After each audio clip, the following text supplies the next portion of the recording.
Olá, alunos! Sejam bem-vindos a mais uma aula de Geografia. Eu sou a professora Adriele e hoje, na nossa aula, o tema da nossa aula de hoje são os conflitos, as tensões e os conflitos na Europa, na Ásia e também na Oceania. Ao longo da aula a gente vai compreender aí os principais conflitos, as principais tensões que existem aí nesses três continentes. Então vamos lá, acompanhem comigo.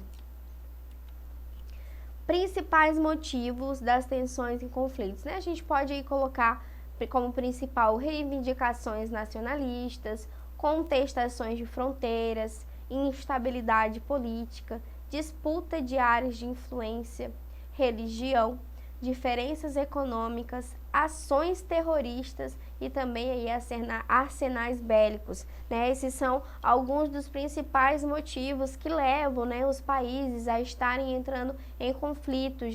Às vezes gera uma pequena tensão ali entre eles, mas algumas vezes acaba gerando até mesmo guerras. Por exemplo, a gente pode trazer até para o contexto mais pessoal, Às vezes você não discute ali com alguém, Você não, mas você já acompanhou alguém discutindo e ali fica só naquela discussão e não passa disso, Isso aí é uma tensão, houve uma tensão entre as pessoas. E aí quando acontece que um conflito, uma guerra, a gente vê ali às vezes muito mesmo partindo para violência, partindo para agressão, tá? Então a gente pode, associar isso para vocês poderem entender um pouquinho melhor.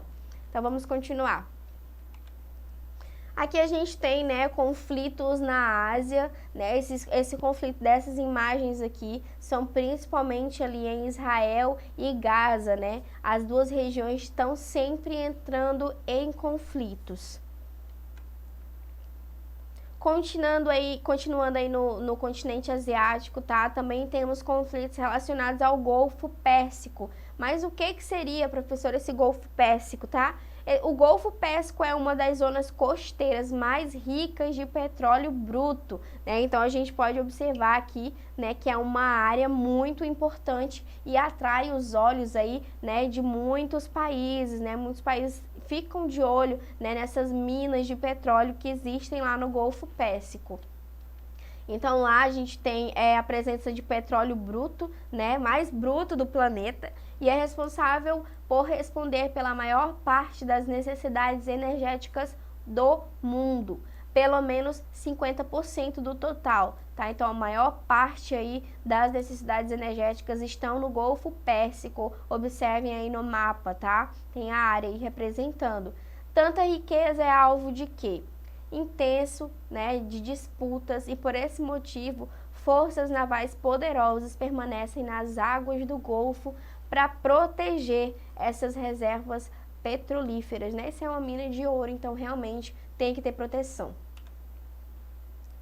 Aí a gente tem, uma guerra, como exemplo, de conflito de guerra, a gente tem a famosa Guerra do Golfo, que foi justamente por causa disso, pelo interesse, no petróleo, nas minas de petróleo que estão presentes nessa área.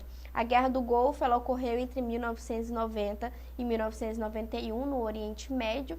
Esse conflito marcou a disputa entre o Iraque e as forças de coalizão da ONU, tá? Que é a Organização das Nações Unidas, integrada por 34 países.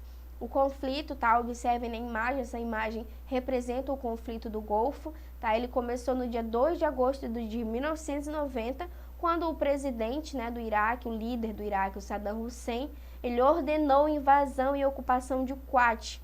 Tá? O objetivo da invasão era para dominar as grandes reservas de petróleo de Kuwait e a expansão do poder do Iraque na região. Ao menos 100 mil soldados iraquianos morreram no conflito e as perdas do lado dos aliados chegou a 300 soldados.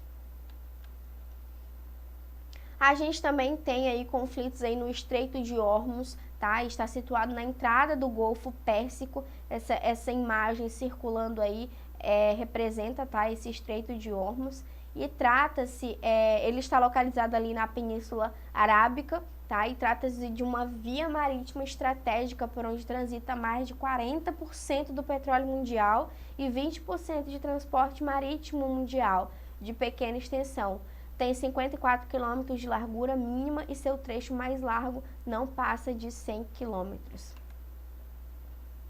A gente também tem conflitos aí, muitos conflitos entre palestinos e israelenses, né? Muitos mesmo por questões religiosas, tá? A gente tem aí alguns principais, tá? Em 95, o primeiro-ministro de Israel, ele foi morto por um judeu ortodoxo. Isso gerou também muitos conflitos entre eles. A gente tem aí Ariel Sharon, né? Foi eleito primeiro-ministro de Israel. E também temos esse início da segunda infantifada. Infantifada, galera, geralmente são jovens, né, que eles sempre estão ali em conflito, né, com a polícia e as forças armadas. Intifada, na verdade, são esse grupo, tá, que estão ali sempre em revolta com a polícia, né, com os militares lá da região. E a gente também tem como conflito principal aí a morte de Yasser Arafat, que era o presidente da Autoridade Nacional da Palestina. No Iraque, em 1980, o Iraque invadiu o Irã. Em 90, o Iraque invadiu o Kuwait, né, e o anexou.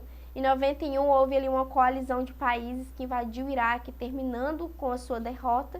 E em 2023, os Estados Unidos invadiu o Iraque e logo derrubou Saddam Hussein, tá? Que era o que a gente estava falando anteriormente. E então, em 2003, né, os Estados Unidos invadiu o Iraque e logo derrubou Saddam Hussein, né? Esse conflito aí a gente estava vendo anteriormente, né? Essa imagem aí vocês podem estar observando, tá? Compreende aí o mapa do Iraque, tá? Toda a região ali que compreende o Iraque. A gente também tem o Irã, né, em 1979, o clero fundamentalista xiita assumiu o poder, tá?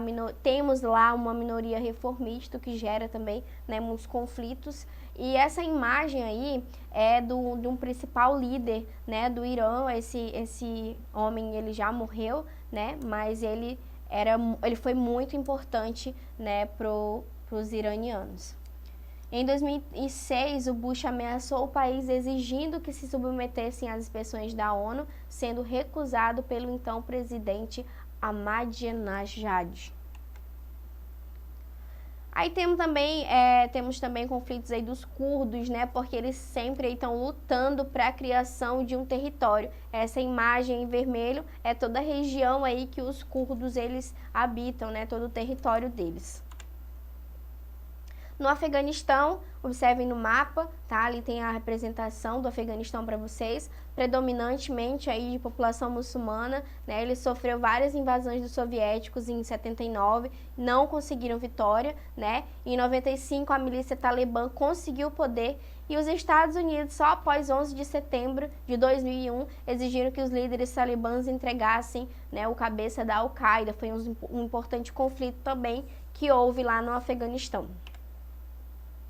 Temos também conflitos ali entre a Índia e o Paquistão, né? Porque a Índia, em 1947, ela busca, né? Ela conseguiu, na verdade, a independência, né, da coroa britânica. Temos a divisão aí, né, do Paquistão, que é muçulmano, e da Índia, que é hindu. Então, temos conflitos religiosos entre os dois. O domínio indiano da Caxemira, de maioria muçulmana, e reivindicação de sua posse pelos paquistaneses. Conflitos na Rússia, né? Temos vários conflitos, né? Principalmente ali na Chechênia. Observem no mapa ali, né? Todo o território para vocês observarem ali o território russo em amarelo, tá? Em 1994, o governo russo invadiu a Chechênia sem êxito.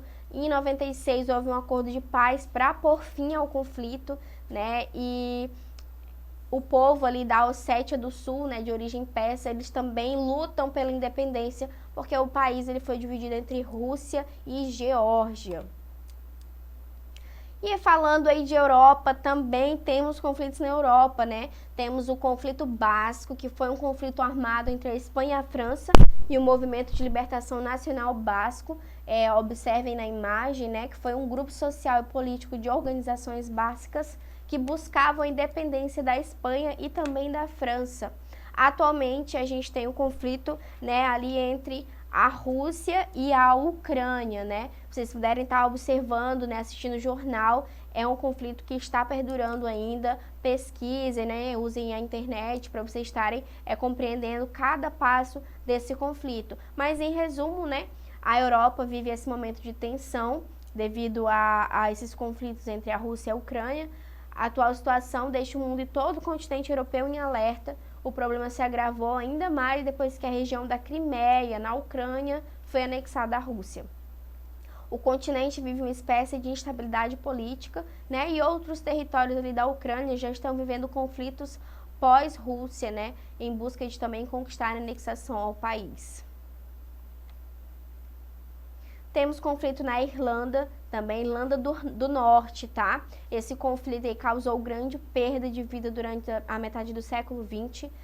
Foi uma luta entre a população protestante, que desejava manter os laços com a Grã-Bretanha, e a população católica, que era a favor da independência ou da integração ali da província com a República da Irlanda, país que era predominantemente católico. E, por fim, conflitos na Oceania, né? Muitos países da Oceania, eles possuem características de serem diversos no que diz respeito às etnias.